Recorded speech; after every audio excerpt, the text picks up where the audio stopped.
Hey guys, Contrarian dude here. So a friend sent me this video on Vox.com and it was a hit piece on Donald Trump and it was just terrible. It decided to make fun of it. So here we are going through it line by line. He's so fun to watch that it's easy to lose sight of how terrifying his rise really is. But Donald Trump is the most dangerous major presidential candidate in memory. Trump is a serious contender to win the Republican presidential nomination. If he wins the Republican presidential nomination, he may win the general election. Thanks, Scoop. That's important. I didn't know that's how it worked. So first you win the Republican presidential nomination, and then you go into the general election. Okay, cool, got that. I wonder if it's a really important office. He's a man who could be deciding the next Supreme Court nomination, be making decisions of war and peace, be deciding which regulations to enforce and which to let go of. Oh, wow. So, okay, wow, it sounds like the president does a really important job. So we should really think about this. Okay, gotcha. Presidents represent America on trade negotiations. They represent us before the community of nations. Okay, gotcha. It's really, really important. Let's move on. This is not political entertainment. It's not entertainment at all. It's real live politics. Okay, enough already. I get it. It's really important. I'm going to think hard about it. What have you got to say? Trump's background in politics has been scary and it's been extreme. He rose to prominence in the Republican Party as a leader of the birther movement. I was just informed while on the helicopter, our president has finally released a birth certificate. I'd want to look at it, but I hope it's true. Scary and extreme. Really. The Constitution says that anybody who's going to be president needs to be a natural citizen. And he said, you know what? Show us the birth certificate. There's question marks over your origins. Let's see the birth certificate. The birth certificate was shown, and we moved on. That's an extreme and terrifying position. Jeez, grab yourself a blankie. You might need a cuddle. He climbed to the top of the polls in this election by calling Mexicans rapists and killers. They're bringing drugs. They're bringing crime. They're rapists. No. He said that about illegal immigrants. This is just an absolute lie that the liberal media keeps on repeating. To be crystal clear, neither Donald Trump nor any of the other 20-plus candidates from both the Republican and the Democrat side, of all of those people, not one has advocated for either increasing or reducing the number of legal immigrants. The number of legal immigrants no one has proposed a change for. What Donald Trump has said is that illegal immigrants. So what that means is somebody who couldn't satisfy the legal process. To be clear about that process, when you apply to be a legal immigrant, you have to submit your police records from the country that you came from, and if you're a convicted murderer or rapist or drug dealer or anything bad, you're going to be denied.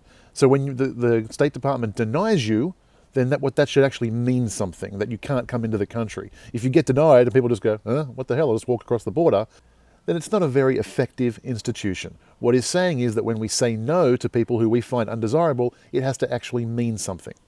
He defended a poor debate performance by accusing Megyn Kelly of being on her period. You could see there was blood coming out of her eyes, blood coming out of her wherever. No, he didn't accuse her of being on her period. That's your filthy mind. He was using the phrase that we all know to say that she was being venomous. There was blood coming out of her eyes, ears, nose, whatever, and he missed a word, and you went and inserted something quite crazy. He responded to rival Ted Cruz's surge by calling for a travel ban on all Muslims. Total and complete shutdown of Muslims entering the United States. It was about Ted Cruz. That's why he advocated for a temporary ban on Muslims. It had nothing to do with the San Bernardino massacre just days before, when Muslims massacred American citizens in California. Nothing to do with that. It was Ted Cruz. Gotcha. When MSNBC's Joe Scarborough asked Trump about his affection for Vladimir Putin, was a person that kills journalists, political opponents, and hates countries. Trump replied, He's running his country, and at least he's a leader, unlike what we have in this country. Yeah, the bit you cut out is the part where he said, we don't know that to be true. Given his distrust and my distrust and the distrust of millions of people of mainstream media, we don't necessarily take everything some idiot on TV says, and we don't take it for granted. So we don't know that to be true. Later had to clarify. By the way, I hate some of these people, but I'd never kill them. That is usually not something in American politics presidential candidates need to clarify. No, I wouldn't. You're right, it's not. But because the liberal media is so retarded and making stupid accusations constantly, he needed to do it. And he did it in a really fun and joking way. No sane person took that in a serious way, in any way, shape, or form. Trump's view of the economy is entirely zero-sum. This is what's behind his arguments on immigration. He thinks that for Americans to win, others must lose. They beat us all the time. No, that's a leftist philosophy. They believe if a person is rich, they must have exploited someone. Because wealth can't be created, it needs to be stolen and redistributed. This is a leftist philosophy. He comes from the free market. He's created incredible amounts of money. He's certainly not foolish enough to believe it's a zero-sum game. What he's saying is that when we make a deal, it needs to be in our interests as well as in the interests of the people we're making the deal with. That's how deals in the free market work. They're beneficial to both people because both people need to voluntarily enter into them, as opposed to this big government philosophy where there's a winner and a loser and you needed to take something from one and give to another. The day before Trump won in New Hampshire, he had a rally in Manchester. And at that rally, he heard a woman in the crowd call Ted Cruz a pussy. She just said a terrible thing. And Trump, rather than ignore it or move on from it, he went to the woman and he said, "Say what you said again." Shout it out, because I don't want to. And eventually he spoke it. She said he's a pussy. That's terrible. Terrible. Gold! And the media, we jump all over it. It's traffic, it's clicks, it's takes, it's fun, it's funny, it's interesting. What was so unnerving about this wasn't that Trump used a vulgar word. It was the demagogue's instinct for finding the angriest voice in the mob and amplifying it.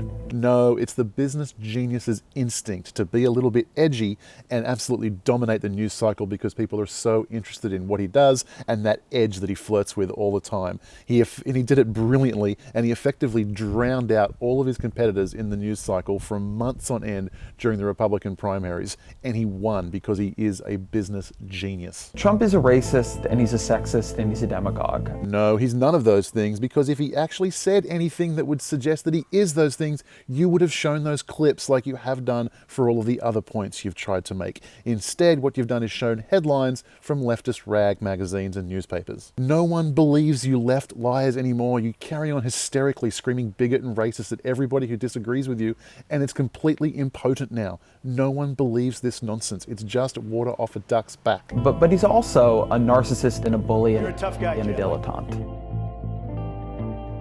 Yes, he is a narcissist, I will agree with that. Trump has just a complete lack of shame. Most people feel shame when they're exposed as liars, or when they're seen as uninformed and cruel, or when their political elders think that what they're doing is wrong or dumb. It's one way we keep politicians in check. We exploit their sense of shame. But Trump doesn't seem to have this. Is there anybody you'd like to apologize to right now yourself? No. No?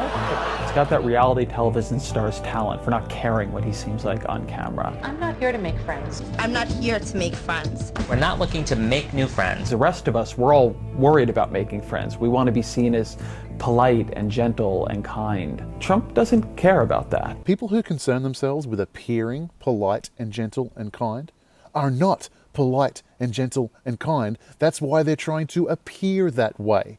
See, people with self-confidence, people who actually are gentle and are kind and are good people and are virtuous, we just go about our day. We don't need to virtue signal. We don't need to pretend. We don't need to look cool. We don't need to say the right things to stay in the cool hip circles. We just do our thing and we live a good life and we be good people. We don't need any other bullshit. And that's why he is so terrifying to the left, because the left appeal to weak people. They're people who are not particularly self-confident. They look around their shoulder and find out what they're supposed to say before they say it, because they really need to fit in, because they're not genuinely virtuous.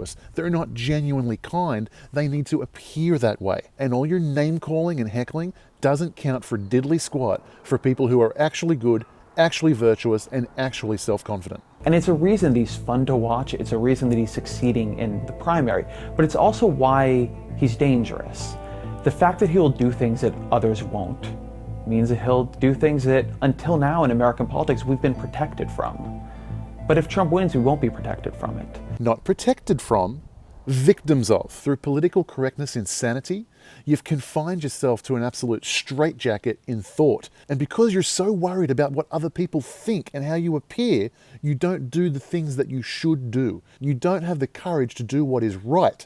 You do what is convenient, what's easy, what other people are going to pat me on the back for doing, no matter how ridiculous it is. And thank God America has finally woken up to the ridiculousness of this political correctness insanity.